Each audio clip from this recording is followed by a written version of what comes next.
하겠습니다. 많이 걱정되시죠? 괜찮으세요?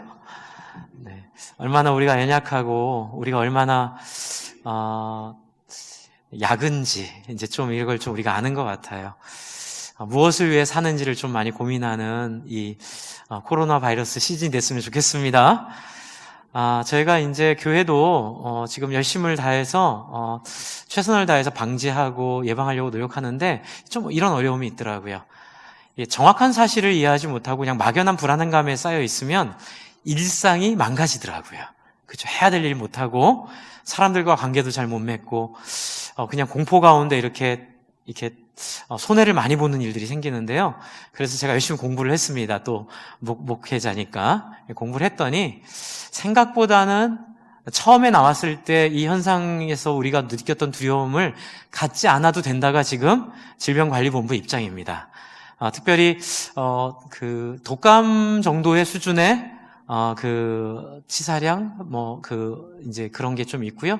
그리고 손만 잘 씻고 기침할 때 특별히 이제 증상이 있는 분들은 꼭 마스크를 하셔야 되고요. 그러나 이제 증상이 없는 분들은 손 잘 씻고 이제 혹시 해외 여행이나 중국에 갔다 오신 분들이 2주 정도 스스로 알아서 좀 조심해 주시는 것 좀 해주시면 감사할 것 같습니다. 저희 성도님들도 알아서 이렇게 조심해 주시더라고요. 해외 갔다 오신 분들은 한 주 안 나오시면 2주가 채워지잖아요. 그렇죠? 그래서 참 감사하다는 생각을 했습니다. 이렇게 사실을 아는 게 중요한 것 같아요. 정확히 이게 뭔지를 알고 거기에 대응할 때에 우리가 갖고 있는 인간의 존엄과 인간의 영광이 나타나는 것 같습니다. 하나님도 마찬가지인 것 같아요. 신앙도 하나님이 누군지를 알기를 하나님이 원하세요. 목사님, 우리가 하나님 알기를 원하는지 목사님 어떻게 아시고 그렇게 얘기하세요? 네, 성경이 이렇게 두껍잖아요. 만약 우리가 하나님 알기를 원하지 않으시면 한 장으로 끝내면 돼요. 태초에 하나님이 천지를 창조했느니라. 너희는 내 것이라. 말 들으세요? 이러면 이제 끝나는 거예요. 그런데 이렇게 성경이 두꺼운 이유는 뭘 하라고 하기 때문에 두꺼운 게 절대로 아니에요. 우리를 설득하고 우리를 하나님이 뜻하는 목적을 따라 성장시키기 위해 하나님이 어떻게 많은 사람들과 함께 이러한 일들을 해 놓으셨는지의 케이스 스터디라고 그러죠. 많은 케이스들을 이 안에 두셨어요. 그래서 야곱 같은 사람도 요셉 같은 사람도 아브라함 같은 사람도 이게 성경의 인물 공부를 해보면 되게 재밌는 게 성경의 캐릭터들이 너무 다양해요. 그래서 모든 사람은 이 성경에 나와 있는 캐릭터 중에 하나에는 맞도록 되어 있어요. 저는 약간 야곱한테 혼날 것 같아요. 천국 가면 너 왜 자꾸 기분 나쁘게 네가 나랑 비슷하다고 자꾸 이렇게 얘기를 하느냐. 나는 인정하지 못하겠다 얘기를 하시는데 죄송하긴 한데 저는 약간 야곱과 비슷해요. 그런데 또 어떤 분은 제 아들은 약간 이삭과 비슷한 면이 있어요. 그러니까 캐릭터 있잖아요. 그 안에 성격들. 이런 사람들을 하나님이 어떻게 다루시고 어떻게 결국은 이 사람들을 설득하셔서 중요한 건 이거예요. 자원하여, 이게 굉장히 중요합니다. 자원하여 하나님과 같은 인생으로 자기를 드리도록 하나님이 만드셨는지가 이 성경의 핵심이에요. 그래서 태초에 하나님이 우리를 창조한 것도 영광스러운데요. 하나님이 태초에 우리를 창조하신 이후로 결국 우리의 성품과 우리의 인성을 하나님이 인도하셔서 하나님 닮은 사람으로 결국 완성하시겠다는 게 요한계시록의 메시지예요. 그러므로 하나님은 물리적으로는 우리를 태초에 하나님의 말씀으로 인간을 창조하신 것 이후에 하나님이 인류의 역사의 시간들을 통하여 자원하여 하나님과 같이 사랑하고 섬길 수 있는 사람으로 우리를 만들어가는 과정이 이 성경 안에 다 들어 있습니다. 그래서 오늘은 신앙에 있어서 굉장히 중요한 포인트 하나, 지난주까지는 하나님이 인격적이라는 걸 저희가 말씀을 나눴는데요. 오늘은 인격적인 하나님 앞에 우리에게 하나님이 요청하시는 게 있다는 걸 말씀을 드리려고 해요. 이제 많은 분들이 교회를 오해하실 때에 마치 우리의 신앙을 불교처럼 선앙당 신앙처럼 하나님이 알아서 다 해주시고 하나님 필요한 거 다 공급해 주시고 그냥 내가 투정 부리면 하나님이 오냐 아이고 그래 내가 다 들어줄게 이렇게 말씀하신다고 많이들 착각하시는데 절대로 그렇지 않아요. 하나님은 우리에게 분명히 목표한 바가 계시고 그 목표를 따라 우리를 만들어 가기를 원하십니다.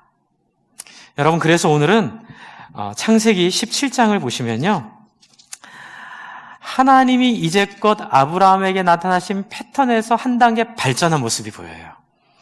하나님이 처음에 아브라함에게 12장에 내가 너에게 지시할 땅으로 가라라고부터 시작해서 아브라함에게 나타나신 이후로 하나님이 필요할 때 아주 적절한 시점에 아브라함에게 하나님이 위로로 격려로 나타나세요. 한번 보시겠어요? 12장 한번 보세요. 12장 1절에 하나님 한번 나타나시죠? 그래서 아브라함이 하나님 말씀을 따라 갔고요.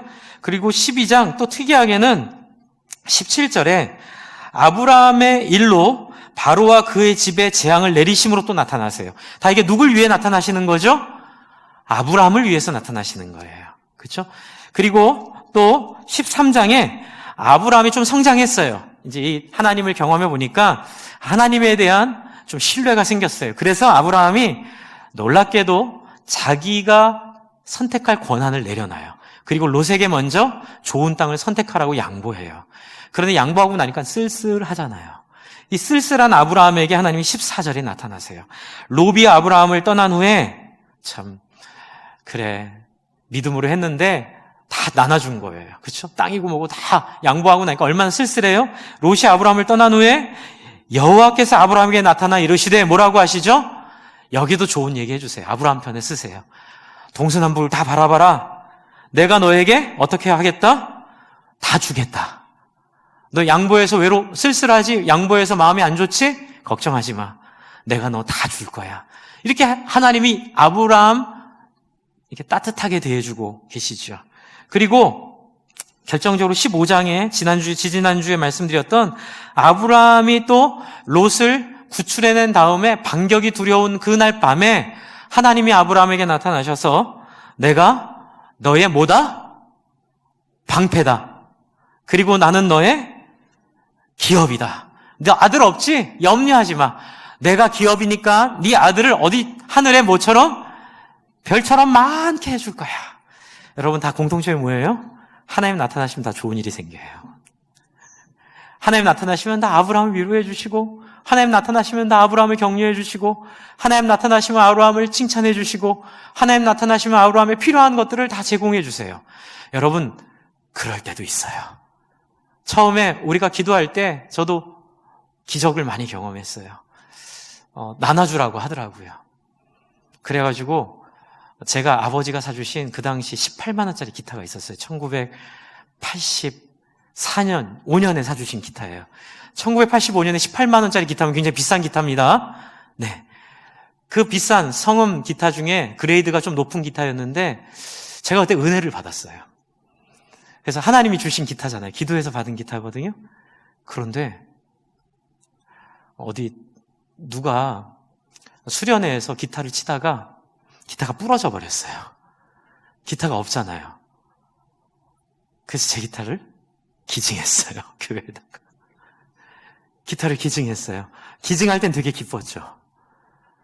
그래 18만 원짜리 기타 그 중3, 고1 그때 기증하고 났는데 올 때 되게 쓰리더라고요. 기증할 땐 너무 좋았는데 올 때는 되게 속 쓰려요. 예. 그리고 기도했어요. 하나님 저 기타 없어요. 그랬는데 다음날 아침에 제 머리 위에 기타가 있는 거예요. 그래서 이게 어떻게 된 일인가 했더니 아버님이 그때 이제 뭐 성수동에서 이제 이렇게 일을 하셨는데 당신이 이렇게 좀 일하려고 했던 사무실에 정리를 하다 보니까 좋은 기타가 남아 있어서 전에 사무실 쓰던 분한테 전화를 했더니 기타가 웬 기타냐고. 근데 자기 일하던 분이 쓰던 기타인데 그분이 기타 그냥 놓고 왔는데 그냥 쓰라고 얘기를 했대요. 그래가지고 제 생각이 나서 아버지가 그 기타를 갖다가 저 잘 때 머리에 놓으신 거예요. 수제 기타였어요. 그렇게 좋은 기타는 아니었는데 길이 잘 들었던 수제 기타였어요. 제가 그 아침에 많이 이렇게 감동을 했어요. 하나님 정말 소름 끼치게 좋다. 아버지도 몰랐고 이런 상황이 어떻게 생겼는지 몰랐는데 희한하게 통닭하니까 통닭이 내려와 있고 내 필요한 것들이 다 제공이 돼 있는데 저는 이게 다인 줄 알았어요. 그러나 그게 아니더라고요. 오늘 말씀을 보면 17장을 보시면 좀 달라요. 17장에 하나님이 나타나신 모습은 좀 달라요. 여러분 하나님이 아브라함이 99세 때에 나타나세요. 하나님 필요할 때 꼭 나타나시는 거 아시죠? 그러니까 하나님 안 나타나신다고 너무 낙심하실 필요 없어요. 그때는 아직 하나님 나타나시지 않아도 될 때니까 좀 더 고생해도 되니까 하나님이 두고 보시는 거예요.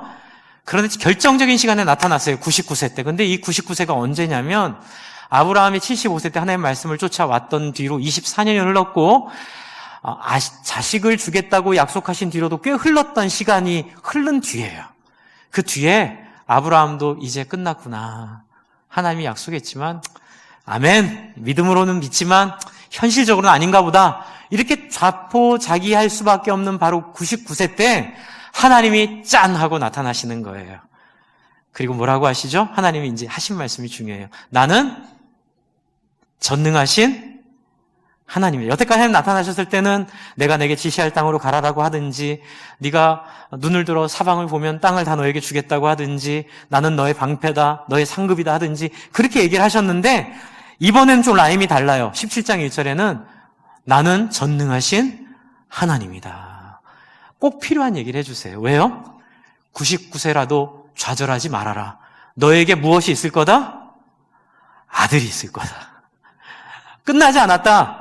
아들이 있을 거다. 나는 그 정도로 전능한 하나님이다. 저는 저와 여러분 안에 이 하나님과의 단계별로 성장하는, 깊어가는 인격적인 하나님과의 만남이 있기를 바랍니다. 여러분 이것 구하시고 이것 찾으시고 이것 경험하시기를 바랍니다. 어떻게 해야 되는지는 조금 이따 말씀드릴게요. 그런데 여기서 이제 두 번째 중요한 게 뭐냐면요, 이제껏 안 하셨던 약간 뜨아한 얘기를 하세요. 그냥 나는 전능한 하나님이라 너한테 아들이 있을 거야 이런 거 하시면 얼마나 좋아요. 부담도 없고, 그쵸? 감사합니다 할렐루야 이러면 좋잖아요. 그런데 하나님이 여기서 뜻밖의 말을 하세요. 한번 보세요. 뭐라 하시죠? 나는 전능한 하나님이라, 그리고 뭐라고 하세요? 한번 읽어볼까요? 시작. 나는 전능한 하나님이라, 그 다음에 같이 읽습니다. 시작. 너는 내 앞에서 행하여 완전하라. 부담을 확 주시는 거예요. 부담스러운 거예요. 그냥 하나님이 다 그냥 다 알아서 닦아주시고, 하나님이 알아서 다 이렇게 이해해 주시고, 하나님이 나한테 맞춰서 다 해주시는 것 같았는데, 어느 날 딱 하나님이 나한테 얘기하시는데, 내 앞에서 행해서 완전하라. 소위 말해서 거룩하라. 이게 뭐지? 늘 통닭만 주시는 줄 알았는데, 늘 하나님이 기도하면 늘 응답만 주시는 줄 알았는데, 하나님이 뜻밖의 나한테 부담을 주시는 거예요. 여러분, 많은 분들이 이걸 잘 이해하지 못하시고 교회를 오해하세요. 목사님, 저는 신앙생활 하는데 그냥 지나치지 않게 할게요. 지나치게 하면, 너무 교회 깊숙이 들어가면 부담도 많고 상처도 많고 내가 희생해야 될 것도 많고, 또 재밌는 이야기들은 우리 남편이 안 믿는 분들이나 아내가 안 믿는 분들은 이렇게 협상을 하잖아요. 교회 신앙생활 하실 수 있도록 허락을 받아내는데 남편이 그러잖아요. 그래, 내가 교회 가는 건 허락해 줄게요. 하나 부탁이 있어요. 그 부탁이 늘 뭐죠? 광신자는 되지 마, 이렇게 얘기하죠. 예, 너무 거기에 가서 빠지지 마, 이렇게 얘기하잖아요. 빠지지 말라고 얘기하죠. 그렇죠? 이제 그런 오해들이 있죠. 또 하나의 오해가 뭐가 있냐면요, 우리 중고등부 이렇게 섬길 때 항상 이제 싸우는 싸움이죠. 재밌는 싸움입니다. 수련회 보내시죠, 집사님. 수련회 보내시죠, 우리 아이들. 목사님, 제가 보내고 싶은데 하나 좀 부탁이 있어요. 네, 뭐예요? 우리 애들 가가지고 이렇게 괜히 은혜 받아가지고 목사한다고 나 또 선교사 하지 않도록, 목사님 저는 그게 제일 염려가 돼요. 이제 저는 그렇게 얘기하는 사람 만나봤어요. 네, 그래서 그게 되게 염려세요. 걱정하지 마세요. 예, 그러니까 뭐냐면 이렇게 초대의 시간을 좀 자, 하나님 앞에 헌신할 사람 손 들고 그 자리에 일어나십시오. 이런 거 좀 부담스럽다고 얘기하시는 거예요. 여러분, 하나님 몰라도 너무 모르는 거예요. 하나님이 이렇게 너는 내 앞에서 행하여 완전하라고 하신 거는 24년이 흐른 뒤에 하나님도 누울 자리를 보고 발을 뻗으세요. 그리고 이제 제가 그런 분들한테 웃으면서 늘 그런 얘기했죠. 걱정하지 마세요. 하나님은 원하지 않는 사람이 그런 영광스러운 삶을 주지 않으세요. 집사님이 이제 제가 이렇게 돌려서 얘기했어요. 이렇게 얘기하면 쫓겨나죠. 그렇죠? 이렇게 얘기는 못하는데 그냥 돌려서 얘기했어요. 돌려서 집사님 정말 그걸 원하시면 하나님이 집사님이 원하시는 한도에서는 그렇게 그 자식을 안 쓰실 거예요. 그냥 집사님 원하시는 대로 세상에서 그렇게 돈 벌고 세상에서 성공해서 자기 하나 잘 먹고 잘 사는 인생으로 하나님 평생 그렇게 살도록 놔두실 거예요. 이거는요, 축복이 아니라 뭐예요? 예, 안 좋은 얘기인데도 이제 못 깨달은 분들도 계시는데 저는 뭐 그렇게까지 해서 마음에 부담은 드리고 싶지는 않지만 진심은 뭐냐면, 야, 하나님은 몰라도 너무 모르는구나. 걱정하지 마세요. 원하지 않는 사람은 하나님이 초대하지 않으세요. 네. 설령 중고등학교 때 이렇게 실수로 손들었다 하더라도 하나님 나중에 다시 한번 확인하세요. 진짜 원하지 않으면 안 지키셔도 되는 건 아니지만 이게 말하기 너무 어렵죠. 네, 이게 하나님 억지로 시키지 않으세요. 할렐루야. 하나님 왜요? 인격적인 하나님이세요. 만약 시키신다면 그런 과정을 통해서 그 자녀를 완전히 하나님 앞에 마음을 완전히 열어놓을 수 있도록 24년을 25년을 단계를 밟아가면서 하나님께서 이제 아브라함의 마음이 준비되자 하나님은 아브라함에게 요청하세요. 어떻게 하라고요? 너는 내 앞에서 어떻게 하라고요? 이게 굉장히 중요한 단어입니다. 너는 내 앞에서 완전하라고 그랬나요? 행하여 완전하라 그랬나요? 이거 하늘과 땅 차이예요. 행하여 완전하라 했나요? 완전하라 했나요? 행하여 완전하라고 했어요. 이게 왜 이게 차이냐면요, 실체가 있고 없고의 차이예요. 예수님 우리 위해 십자가에서 죽으셨잖아요. 그의 십자가의 죽음으로 저와 여러분이 구원받았음을 믿습니다. 믿음은 아브라함이 24년 전에 하나님을 만났던 그 믿음이에요. 그런데 이게 끝이 아니라는 거예요. 하나님의 목적은 분명해요. 어떻게 해요? 실체가 있는 삶을 하나님은 우리의 삶 속에서 보기를 원하세요. 근데 또 오해들을 하세요. 목사님 우리를 동원해서 헌금 많이 하게 하고 뭐 이렇게 헌신하게 해서 뭐 교회를 키우려고. 아니에요. 그런 거 아니에요. 하나님의 소원은 딱 하나예요. 한번 따라해주세요. 하나님을 닮은 사람을 만들어내는 것. 하나님의 소원은 딱 하나예요. 하나님을 닮은 사람으로 아브라함을 바꾸어내는 거예요. 그래서 사랑해 주신 거예요. 제가 통닭 기도했을 때 통닭이 내려오고, 제가 기타 기도했을 때 기타가 제 머리 위에 있는 그 소름 끼치고 등골 서린 그 경험을 주신 이유는 하나님이 어떤 분이신지를 나로 경험하게 하셔서 어떻게 해요? 이 땅에 있는 썩고 없어질 것에 목매는 인생이 아니라 하나님의 놀라운 가치와 마음을 따라 인생을 드리는 하나님 닮은, 예수님 닮은 마음과 성품으로 살아가도록 하나님이 우리를 선택했기 때문에 하나님이 이러한 과정은 틀림없이 저와 여러분의 인생에 25년 만에 주시던 30년 만에 주시던, 저는 약 5년 만에 이런 경험을 주셨던 것 같아요. 이런 경험을 하나님이 분명히 우리에게 주시는 게 성경의 증언이고 원칙이고 하나님 나라의 기준임을 믿으시기 바랍니다. 제가 이 얘기 왜 드리냐면요, 이걸 이해하지 못하면 3절이 안 나오기 때문에 그래요. 만약 아브라함이 이것을 이해하지 못했으면 3절의 아브라함 행동을 할 수 없어요. 그 3절의 행동이 뭔지 보시죠. 2절은 그냥 다시 하나님 반복하는 거예요. 내가 너에게 준 약속을 내가 너에게 틀림없이 지키겠다. 그 약속 뭐예요? 아브라함에게 만국의 아버지가 되게 하겠다는 약속이죠. 그런데 중요한 건 뭐냐면 3절이에요. 3절을 같이 읽겠습니다. 시작. 아브라함이 엎드렸더니, 바로 이거예요. 네, 감사합니다. 아브라함이 어떻게 했다고요?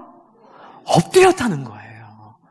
많은 분들이 이 부분을 이해를 못하셔서 지난주에도 말씀드렸지만 이 신앙에 100%가 있는데 1%도 누리지 못하고, 제가 우리 청년 사역할 때 그런 설교 한번 한 적이 있어요. 신앙의 이 깊이가 이 바다 같은 심연의 깊은 이 놀라운 누림이 있는데 그 깊은 바다를 누리지 못하고 그냥 두려워서 그 해변에, 이게 표현한 거 죄송합니다, 까닥까닥 들어오는 파도, 뭐 이쁜 파도지만 그냥 이런 비유에서는 까닥까닥 들어오는 파도에 발 담갔다가 뺐다가 발 담갔다 뺐다가 그 심연의 그 고래와 그 심연의 아름다움들을 그 누리지 못하고 그냥 늘 해변에서 발 담갔다 뺐다 발 담갔다 뺐다 하는 그런 안타까움으로 살 수밖에 없는 한계가 바로 여기에 있어요. 뭐가 필요하죠? 예수님 우리 위해 죽었다. 아멘. 그게 끝이 아닌 거예요. 그냥 예수가 그냥 우리 위해서 죽고 그냥 우리 천국 가는 그게 끝이 아닌 거예요. 예수가 죽은 이유가 있어요. 십자가의 희생의 목적이 있어요. 그게 뭘까요? 바로 이 아브라함의 3절의 모습을 하나님 보고 싶으신 거예요. 뭐예요? 하나님 앞에 반응하는 거예요. 하나님 앞에 자원하여 하나님이 엎드리라고 했나요? 하나님이 너 내 앞에 무릎 꿇으라고 했나요? 아니에요. 그냥 하나님이 나는 전능한 하나님이고 너는 내 앞에 행하여 완전하라고 했을 때 내가 왜 이렇게 안 하고, 하나님 이건 처음 약속이랑 다르잖아요. 이렇지 않고 그 하나님 앞에 마음이 쏟아져서 하나님에게 자원하여 무엇인가 할 수 있는 것 하나라도 자기의 스타일에 따라 자기가 할 수 있는 최선의 것들을 하나님께 드리는 그 행동 하나를 하나님이 원하시는 거예요. 주 안에 사랑하는 성도 여러분, 신앙이 부담스럽습니다. 특히 저희 교회는 더 부담을 드립니다. 단순히 주일날 예배에 나와서 이 좋은 말씀 듣고 이렇게 행복한 시간 갖고 가는 것 끝이 아니라 또 제 말씀도 여러분 부담스럽잖아요. 제가 알아요. 제가 여러분께 드리는 말씀이 참 부담스러운 말씀들 많이 드린다는 거 저도 알고요. 저의 교회 이름은 어때요? 세상에 사명의 교회예요. 사명의 교회. 저도 처음에 우리 교회 왔을 때 사명의 교회 이름 처음 딱 듣고 숨이 탁 막혔어요. 야, 이 이름 갖고 어떻게 교회를 전도할까? 사람들이 사명의 교회 하면 축복의 교회, 형통의 교회, 그쵸? 뭐 이렇게 하면 그냥 힘들고 어려운 분들 다 오세요 이렇게 할 수 있는데 사명의 교회 이래 놓으니까 그래서 제가 찾아봤어요. 여러분 아세요? 전 세계 이민교회 다 포함해서 제가 찾아본 한도 내에서는 사명교회 하나 빼고 사명의 교회는 딱 하나 우리 교회밖에 없어요. 그러니까 다 이름을 안 짓는 이름을 지은 교회예요. 이름도 이렇지, 목사 설교도 그렇지, 거기다가 더 뭐예요? 목장을 하라 하네요. 부담스러워 죽겠죠. 네. 목장하라고 하니까 힘들잖아요. 사실 세상을 거스르는 방법이에요. 목장하라고 하는 건. 특히 신종 코로나 바이러스가 유행하면서 이 서로의 접촉을 더 두려워하게 만드는 이 분위기 속에선 참 쉽지 않아요. 물론 그래서 이번 주 한 주는 목장 쉬었습니다. 저희 합리적입니다. 네, 막 억지로 그렇게는 하지만 목장을 포기할 수는 없어요. 왜요? 목장이야말로 너는 내 앞에서 어떻게 해요? 행하여 라는 말에 가장 부합하기 때문에 그래요. 그래서 여러분 목장에서 밥 해주는 목자 목녀의 섬김, 또 목장을 돌아가면서 섬기는 섬김도 중요하고요.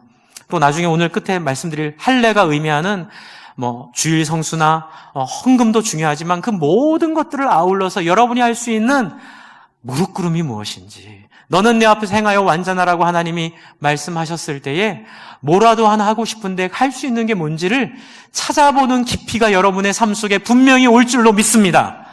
지금 당장 아닐 수도 있어요. 하지만 빨리 오면 올수록 여러분의 인생이 더 깊어지고 풍성해지는 거예요. 하나님께서는 우리에게 너는 내 앞에 행하여 완전하라고 말씀하시지만, 그러나 여러분 방금 전에 말씀드린 것처럼 2절의 말씀처럼 하나님 우리에게 요구하는 거 아무것도 없어요.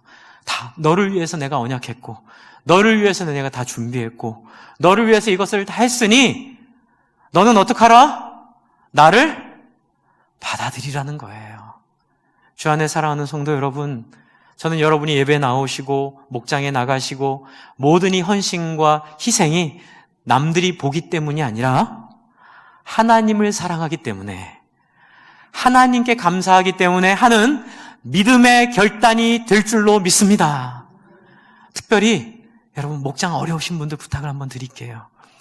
목장에 이 하나님께 엎드린다는 상징으로 한번 목장을 받아들여줘 보세요. 그리고 목장을 지금 집에서 못 하시는 분들께도 부탁드릴게요. 여러 가지 이유 저 이해하고요. 우리 목자 목녀님들의 여러 가지 섬김을 저도 이해하고 너무 그것을 위해서 같이 기도하고 같이 이해하는 입장이지만, 혹시 믿음으로 집을 오픈하고 좀 불편하지만 시간을 내서 좀 안 해도 되는 수고를 한번 하는 것이 하나님께 엎드리는 반응인 줄로 저는 믿습니다. 왜냐하면 제가 그렇게 신앙을 경험했기 때문에 그래요. 저도 처음에 막 신앙, 막 하나님 기도하면 다 주신다는 게 너무 좋아가지고 예수 믿었거든요. 그런데 나중에는 하나님께 반해버렸어요. 그래가지고 제가 처음으로 결단한 게 뭐냐면, 제가 그렇게 좋아하는 갤러그가 있어요, 갤러그. 제가 중학교 때 갤러그 좋아했거든요. 근데 못했어요. 그래서 돈을 엄청 많이 썼어요. 갔다가 정말 중독에 버금가는, 학원 간다고 엄마한테 죄송합니다 거짓말하고, 네, 그 학원비 약간 유용해가지고 탕진을 했어요. 이 전자 오락실에서. 제가 한번 말씀드렸죠. 근데 그때 제가 이런 마음이 있었어요. 하나님 앞에 내가 뭘 하나 드려야 될 텐데, 하나님 나의 오락 끊을게요. 그리고 정말 제가 너무 힘들었어요. 그렇게 오락을 끊었어요. 그때 여러분, 하나님이 얼마나 좋아했는지, 제가 이제 아침에 오락을 끊고 이렇게 학교 가는 길에 오락실이 있었거든요. 근데 그 오락실을 지나가고, 오락실 안 들리고 집에 오면서 갈 때마다 내 진정 사모하는 친구가 되시는 구주 예수님은 아름다워라 부르면서 갔어요. 오락실 너무 힘들어서. 네, 지나가는 게 너무 힘든 거예요. 한 판만 하고 가면 너무 재밌겠는데 그걸 안 하기로 했잖아요. 그런데 여러분, 그거 아세요? 하나님이 38번 버스 4번째 자리에 앉아있는 저를 너무 좋아해 주시는 거예요. 내가 너 기억한다. 내가 너의 이 마음을 내가 안다. 내가 네 인생 책임지 마. 이런 경험이 여러 번 있었어요. 주 안에 사랑하는 성도 여러분, 목장을 그런 심정으로 참여해 주시기를 바랍니다. 하고 싶은 거 안 하고 하기 싫은 거 하는 게 하나님이 우리에게 하신 당신의 언약 아니었을까요?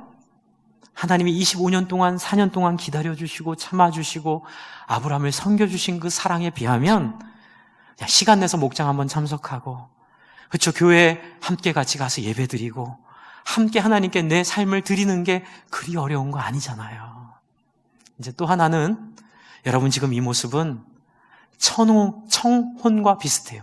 청혼, 프로포즈 아세요? 네, 프로포즈 하니까는 우리 남편분들이 이렇게 불편해 하시는 분들 계시죠? 저도 그래요. 저도 프로포즈다운 프로포즈를 못 해가지고 늘 그 얘기 나오면 미안하긴 한데, 여러분 청혼 얼마나 아름다운 시간입니까? 그런데 여러분, 청혼할 때 어떻게 청혼하죠? 이벤트를 잘 만들어서 이 아내에게 자기가 할 수 있는 최선의 것들을 다해서 정중하게 나와 어떻게 달라고요? 결혼해 주세요. 이렇게 했을 때 여자가 뭐라 그래요? 네라 그러죠. 만약 네라고 안 하면 분위기가 싸해지죠. 여러분, 지금 하나님은 청혼하듯이 아브라함에게 오셨어요. 그래서 아브라함에게 청혼하시는 거예요. 너 내 백성 돼야 될 텐데 그러려면 조건이 하나 있어. 너 최소한으로 나를 닮은 사람으로 살아가 줘야 돼. 그런데 그걸 100% 하라는 얘기는 아니야. 상징적으로 하나만 해주면 돼 라고 하나님께서 아브라함에게 청혼하고 계세요. 그때 아브라함이, 3절은 아브라함이 엎드린 게 예라는 대답이고요. 예라는 대답에 하나님께서 반응하시는 게 4절, 5절, 6절, 7절, 8절, 9절에 있는 할례의 이야기예요. 그러니까 이게요, 약간씩 하나님, 아브라함, 하나님, 아브라함 이러면서 깊이가 더 깊어져 가는 모습을 보여주고 있어요. 주 안에 사랑하는 성도 여러분, 여러분 안에 자발성을 하나님이 기다리시는 줄을 믿으시기 바랍니다. 예. 내가 너 선택했으니 나 따라와. 나 너랑 결혼할 거야. 이렇게 끔찍한 결혼은 여러분 없겠죠? 그런 건 결혼도 아니고 그런 건 사랑도 아니에요. 사랑은 기다려주고 참아주고 인내해주는 게 사랑입니다. 여러분이 하나님 앞에 이 내용을 알고 어느 순간 하나님이 마음에 부담을 주실 때에 생각났을 때 행동하시기를 바랍니다. 이제 하나님 앞에 그렇게 대답을 한 아브라함에게 하나님이 청혼 선물을 주세요. 프로포즈 반지를 주세요. 그 프로포즈 반지가 뭐예요? 바로 이름을 바꿔주시는 거예요. 이 이름을 바꿔주는 것에는 아브라함에 대한 하나님의 역사의 실체가 드러나는 상징이 이 안에 있습니다. 아브라함의 이름은 처음에 뭐라고 했죠? 5절에 보면 아브람이에요. 그런데 하나님이 여기서 이름을 뭐로 바꿔주세요? 아브라함으로 바꿔주세요. 아브람은 무슨 뜻이냐면요, 최고의 아버지라는 뜻이에요. 그러니까 아브라함은 이전에는 최고의 아버지로 살았어요. 이건 무슨 뜻이냐면, 여러분 그 지역 유지라는 뜻이에요. 유명한 가문의 아버지란 뜻이에요. 물론 영광스러운 이름이긴 하지만 자기가 얼마나 탁월하고 자기가 얼마나 훌륭한지, 그리고 자기 가문을, 자기 가족을 얼마나 잘 이렇게 섬기는지에 대한 칭찬에 불과해요. 하지만 하나님은 이 이름을 무엇으로 바꿔주세요? 모든 사람의 복의 근원, 열방의 아버지로 바꿔주세요. 이 차이 아시겠어요? 어느 집안의 아버지에 멈추는 게 아니라, 한 집안만 복되게 하는 사람이 아니라 모든 집안을 복되게 하는, 모든 민족에게 복을 주는 상상할 수 없었던 영광스러운 자리로 하나님이 아브라함의 인생을 바꾸어 주세요. 이게 언제 가능했다고요? 하나님 앞에 엎드릴 때에, 하나님 앞에 반응할 때에, 하나님 앞에 순종할 때에, 하나님 앞에 가장 좋은 것을 믿음으로 먼저 드렸을 때에 하나님이 그 다음 단계로 저와 여러분의 인생을, 물론 예수 그리스도를 통하여 저와 여러분의 인생을 하나님의 백성으로 구원하여 주셨음을 믿습니다. 그런데 그 믿음이 실현되는 역사를 우리 가운데 주시는 건 바로 우리가 반응했을 때예요. 많은 분들이 목사님 신앙이 안 자라요. 목사님 하나님 만나고 싶은데 만나지지가 않아요. 그거는 100%예요. 제가 봤을 때 하나님 분명히 찾아왔을 때 내 안에 누군가에게 나누고 싶고 하나님께 내 삶을 결단하고 싶은 마음이 들 때에 분명히 여러분 안 하고 넘어가셨을 거예요. 그러니 하나님은 이 단계를 넘어갈 수 없으니 그냥 하나님은 그냥 계속 그 수준에서 여러분을 섬겨주시는 거예요. 하나님은 절대로 억지로 저와 여러분을 바꾸지 않으십니다. 할렐루야. 저는 이 하나님 너무 좋아요. 이건 신학적인 거 아니니까 너무 신학적으로 듣지 않으셨으면 좋겠습니다. 이게 녹화가 돼가지고 제가 염려가 돼서 이 말씀을 드리겠습니다. 저는 이런 느낌을 받아요.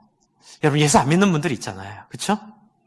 정말 우리가 열심히 기도했는데도 예수 안 믿고 또 예수 안 믿는 분들 있는데 우리가 열심히 기도하는데 하나님이 계속 노크를 하세요.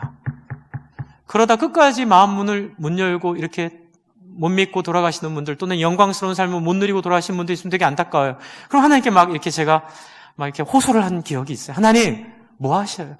너무 안타까워요. 하나님 이 영혼들 구원해야 되는데 하나님 목을 비틀어서 피가 나더라도 그 목을 끌고라도 하나님 끌고 가세요라고 하나님께 나아가 기도하면 하나님이 그걸 굉장히 힘들어하세요. 하나님 그런 분이 아니세요. 성령님은 너무 인격적이셔서 아무리 좋은 거라도 억지로 주는 분이 아니시라는 거예요. 하나님은 그냥 울고 계세요. 너무 답답했어요. 하나님 왜 우세요? 근데 하나님은 울고 계세요. 하나님이 세상을 어떻게 해요?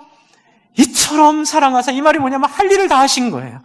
하나님 입장에서는 할 수 있는 모든 것들을 다 하셨어요. 하나님이 더 이상 할 수 있는 일은 없어요. 단지 뭐예요? 안타까움으로 이처럼 사랑하신 이 사랑을 이해하고 그 사람이 무엇을 하여 아브라함처럼 마음의 문을 열어 이 사랑을 받아들이기를 하나님은 전능하심에도 불구하고, 천지를 만드시고 하늘을 만드셨음에도 불구하고, 쉽게 갈 수 있는 길이 있음에도 불구하고 하나님이 인간을 하나님의 형상으로 존중해서 무례하게 행하지 않으시고 그 마음이 열릴 때까지 그 추운 밖에서 기다리는 예수님의 모습처럼 문을 두드리고 기다리고 계시는 그 모습, 울고 계시는 모습, 거기에 큰 은혜를 받았어요. 주 안에 사랑하는 성도 여러분, 여러분의 삶 밖에서 문 두드리고 계세요. 다양한 핑계, 다양한 이유, 물론 먹고 사는 것도 중요하고, 물론 우리 자식들의 인생도 중요하고, 여러분이 쉽게 떨쳐버릴 수 없는 세속적인 가치도 중요하지만, 그러나 여러분을 위하여 세상을 이처럼 사랑하사 독생자를 주신 그 하나님의 사랑 앞에 조금 마음의 용기를 내어 조금 포기도 해보고, 조금 양보도 해보고, 조금 결단도 해보고, 조금 돈 버는 것도 때로는 손해도 봐보고, 왜요? 하나님의 사랑에 반응하고 보답하기 위해 좀 내가 피곤하고 어렵고 힘든데 그래도 조금 힘을 내서 같이 참여도 해보는 그런 놀라운 역사가 여러분 가운데 있어야 합니다. 하나님의 바람이고 소원이에요. 그래서 뭐라도 하나 하세요. 오늘 제가 부탁드리고 싶은 거예요. 그러면 여러분을 아브라함에서 아브라함으로 바꿔주신다고요. 그때 비로소 여러분의 삶이 신앙의 의미가 현실로 실체로 나타나게 된다는 거죠. 그래서 김춘수님의 꽃이라는 시처럼 누군가 나의 이름을 불러줬을 때 내가 그때 비로소 의미 있는 존재가 됐다는 말처럼 여러분의 이 아브라함이 했던 이 엎드림을 통하여 여러분의 삶 속에 하나님이 주시는 아브라함으로 주시는 실체가 아브라함과 사례를 사라로 바꾸어 주시는 실체가 나타나기를 바랍니다. 굉장히 중요한 부분입니다. 이것을 누려야만 합니다. 그래서 하나님은 너무 좋아서 5절에 아브라함이라 하고요. 하나님께서 6절, 7절, 8절 얘기해 주시고 다시 반복하는 거예요. 근데 하나님이 내 앞에 행하여 완전하라 해놓고 너 뭐 해라 얘기 안 하세요. 하나님 뭐 하시죠? 내가 너에게 뭐 해줄 거다 얘기하세요. 내가 너를 복주고 내가 너를 행복하게 해주고 내가 너를 영광스럽게 해줄 거다라고 계속 얘기하시다가 9절을 한번 읽어주실래요? 9절 같이 한번 읽겠습니다. 시작. 하나님이 또 아브라함에게 이르시되 그런즉 너는 내 언약을 지키고 내 후손도 대대로 지키라. 갑자기 언약을 지키라고 하세요. 그래서 이제 헷갈리는 거예요. 뭐 언약을 했나? 아브라함이 한 언약은 없어요. 일방적으로 하나님이 다 약속해 주신 거예요. 심지어 지난주 설교처럼 하나님이 내가 너에게 씨를 주고 이 씨로 하늘의 별과 같이 많게 해줄 텐데 그걸 내가 못 지키면 내가 여기에 누워있는 짐승처럼 죽어있는 짐승처럼 내가 그렇게 쪼개어지겠다라고 하나님이 약속할 정도로 그 모욕을 감당할 정도로 하나님이 적극적으로 아브라함에 복 주시겠다고 약속하신 것 뿐인데 무슨 언약을 했어요? 언약한 게 없죠? 그런데 이 의미는 뭐냐면요. 뒤에 할례를 하라는 데서 풀려요. 하나님 부탁한 건 딱 하나예요. 너희 난지 8일 만에 남자애들은 다 할례를 시켜라. 할례는 포경수술이잖아요. 그렇죠? 할례는 포경수술인데 그 당시에 이 이스라엘 지역에 있었던 그 아이들을 청년들이 했대요. 청년들이 보통 장성했을 때만 문화적으로 했던 행위라는 거예요. 그때는 위생적으로도 이렇게 잘 씻고 이러지 못하니까 이런 일을 했다고도 학자들이 이렇게 연구를 해놨더라고요. 그런데 특이한 게 뭐예요? 난지 며칠 만에요? 8일 만에예요. 왜요? 이건요, 항생제도 없었고 그 당시 의료시설이 없었잖아요. 정말 이건요, 목숨을 걸어야 되는 거예요. 아이들 할례를 시키는 건 목숨을 걸어야 되는 일이에요. 그리고 그 주변에서도 하지 않는 일이에요. 그런데 왜 할례였을까요? 왜 할례였을까요? 재밌는 건 제가 주보의 말씀 맨 마지막에 보면 써놓은 내용들을 한번 여러분 참고해 주세요. 왜 할례였냐면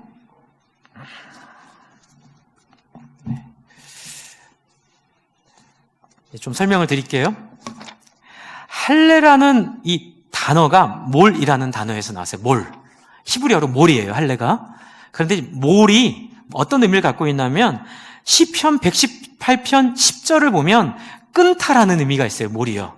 그 끊다라고 할 때 몰을 썼어요. 그런데 재밌는 건 이 끊다라는 히브리어 동의어가 뭐가 있냐면 동의어 같은 말이 뭐냐면요.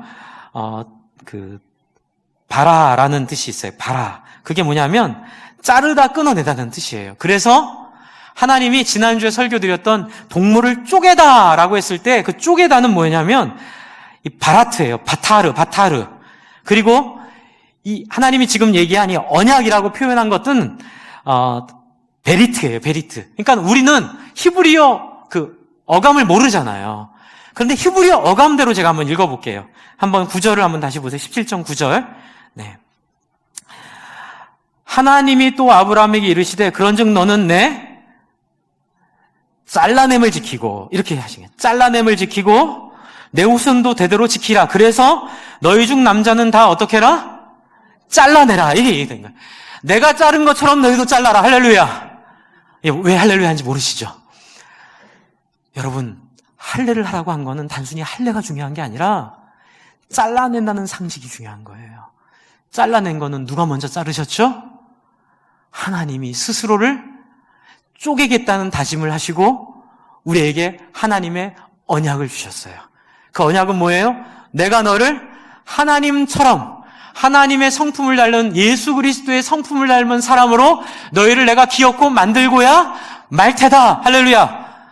하나님이 아브라함을 하나님의 백성으로 만들고야 말 테다라고 약속하셨는데 이게 이루어지기 위해서 아브라함도 최소한의 것을 하나 해야 돼요. 그게 뭐예요? 하나님의 잘라냄의 상징을 몸에 지녀야 되는 거예요. 그게 바로 할례예요. 그것은 바로 세상과 구별됐다는 의미예요. 왜 구별됐어요? 세상의 임금은 자기가 그렇게 내려와서 쪼갠 짐승새로 지나가는 그런 모욕적인 일을 스스로에게 하지 않아요. 아무리 사랑해도, 아무리 헌신하고 희생해도 자기를 그렇게까지 내어 던지면서 십자가에 그렇게 수치스럽게 죽어가면서 다른 사람을 살리는 건 세상 사람들의 상식이 아니에요. 하지만 하나님은 이 상식을 넘어가 버리시는 거예요. 그래서 어떻게 해요? 세상과 구별된 존재로서, 세상과 다른 존재로서 스스로를 쪼개시고 스스로를 희생하신 것처럼 제발 너희도 너희의 몸속에 쪼개고 희생하는 흔적을 하나씩 간직하여 어떻게 해요? 하나님을 기억하라. 할렐루야. 네, 결론은 이거예요. 구별되라는 거예요. 세상과 다른 삶을 살라는 거예요. 여러분, 세상과 다른 삶은 할렐루야, 이것도 기도를 많이 하면 가능하겠지만 이게 본질이 아니에요. 홀리 거룩하게 옷 입고 이렇게 사는 게 구별된 게 아니에요. 구별된 건 뭐예요? 한번 따라해 주세요. 세상 가치를 따르지 않는 것, 세상 성공을 꿈꾸지 않는 것, 그것이 바로 세상과 분리된 거예요. 믿으십니까? 그러면 뭘 해야 돼요? 하나님 주시는 복을 누리는 사람으로 살아갈 희망으로 하나님 하라는 대로 조금씩 해보시기 바랍니다. 그게 바로 할례예요. 여러분, 예수님 오신 다음에는 여러분 구약이 완성됐어요. 어떤 분들은 이런 표현을 하시는데 저는 반대예요. 폐지됐다. 저는 그건 정말 잘못된 생각이라 봐요. 구약은 예수님으로 완성됐습니다. 할렐루야. 이게 무슨 뜻이냐면요, 안식일을 하나님이 얘기하셨잖아요. 6일은 열심히 일하고 7일은 구별하여 거룩히 지키라. 이것도 구별하는 것, 자르는 거죠. 구별하여 거룩히 지키다. 11조도 그래요. 100% 하나님이 주신 재물이 있으면 그 중에 10분의 1을 어떻게 해요? 자르라는 거예요. 잘라서 하나님께 드리라. 그런데 그때는 성령님이 우리 가운데 오시기 전이에요. 왜냐하면 우리는 죄인이기 때문에 하나님의 성품에 참여할 수가 없었어요. 성령님이 오시면 우린 죽어야 되니까.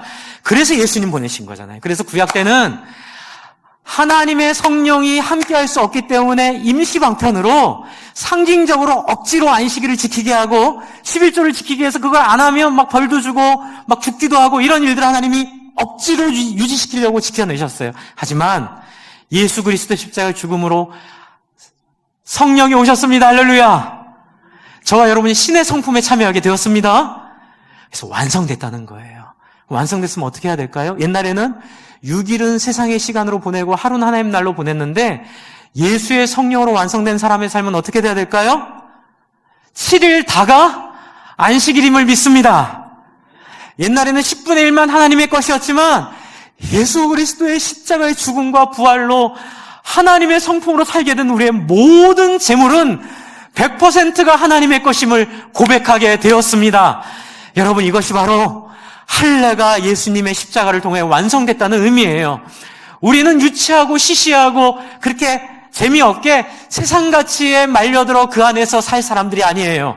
우리는 성령님으로 말미암아 담대하게 하나님의 성품을 따라 복의 근원이 되고, 그리고 이 우주를 지배하고 이 하나님의 나라로 이 전 세계를 온전케 만들 그 하나님의 사람으로 우리는 살게 되어 있어요.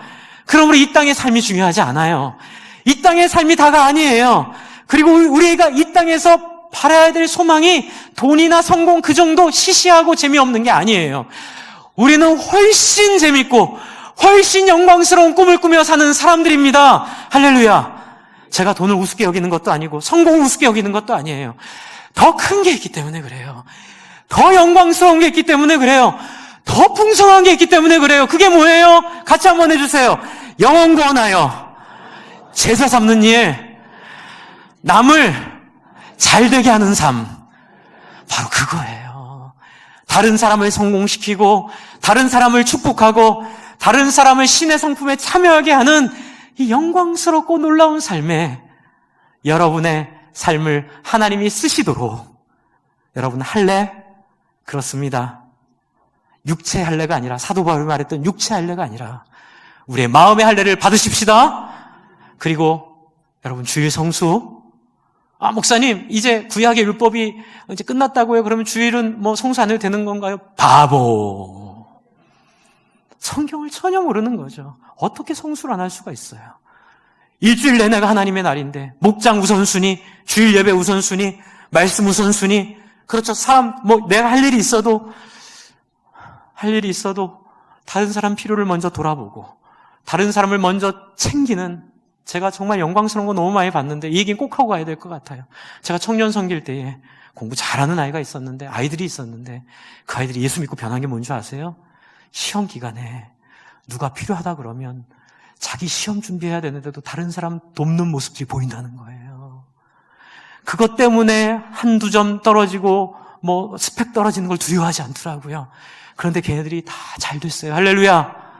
사람들이 너무 사랑하는 사람들인 거예요. 어디 가도 축복받고 어디 가도 환영받고 어디 가도 사람들에게 격려받는 사람들이 되는 모습을 보면서 저는 확신 있는 흔적이 있습니다. 주 안에 사랑하는 성도 여러분, 우리 믿음으로 삽시다. 믿음은 바로 여러분 하나님을 위해 내 것을 끊어내는 거예요. 여러분 11조 어려운 거 다 아시고 저도 이 말 하기 참 어렵습니다. 하지만 오늘이니까 한마디만 할게요. 여러분 11조를 하는 사람은 11조 전의 신앙과 11조 후의 신앙이 바뀝니다. 목사님 11조가 그렇게 대단한 거냐고 물어보지만 제가 봤을 땐 대단합니다. 왜요? 우리 인생을 가장 어렵게 만드는 돈의 지배로부터 벗어나는 게 11조입니다. 여러분 11조를 하는 순간부터 돈의 귀신이 떠날 줄을 믿습니다. 내 것을 끊어내고 믿음으로 하나님 앞에 고백할 때에 여러분과 저의 인생을 그렇게 괴롭히고 힘들게 한 돈의 귀신들이, 돈의 악령들이 떠날 줄을 믿습니다. 주 안에 사랑하는 성도 여러분, 죄송합니다. 이렇게 말씀드렸어요. 하지만 저는 누가 11조 했는지, 누가 헌금했는지 보지 않습니다. 그러니 하나님 앞에서 여러분의 자원하는 마음을 가지고 누가 보기 때문이 아니라, 집사이기 때문이 아니라, 중직이기 때문이 아니라가 여러분의 인생을 하나님께 걸기 때문에 하나님께 여러분의 인생을 한번 건다는 의미로 주 안에 사랑하는 성도 여러분, 자원하여 자발적으로 하시기를 부탁을 드립니다. 감사합니다. 잘 받아주셨어요. 제가 제일 두려운 게 바로 이 부분이에요. 목사로서 설교하기 제일 힘든 부분이 이 부분입니다. 우리 한번 같이 기도할까요? 주 안에 사랑하는 성도 여러분, 이 시간 기도할 때에 어떤 분은 아직 이런 시점까지 안 오신 분도 계시겠지만 또 어떤 분들은 수없이 많이 왔던 하나님의 이 오심을 돈 때문에, 성공 때문에, 자녀들 때문에 그냥 무시하고 흘려보내셨을 수도 있어요. 이 시간 회개합시다. 하나님, 저에게 오신 하나님을 맞이하겠습니다. 그 앞에 엎드리겠습니다. 믿음으로 결단하겠습니다. 믿음으로 하나님의 백성으로 살기로 소원하겠습니다. 하나님, 할례의 결단을, 할례의 신앙을 하나님 다시 회복하기를 원합니다. 하나님 앞에 이렇게 같이 한번 회개하고 또 하나님을 청하고 구하는 기도 함께 하겠습니다. 하나님 아버지, 하나님 우리를 찾아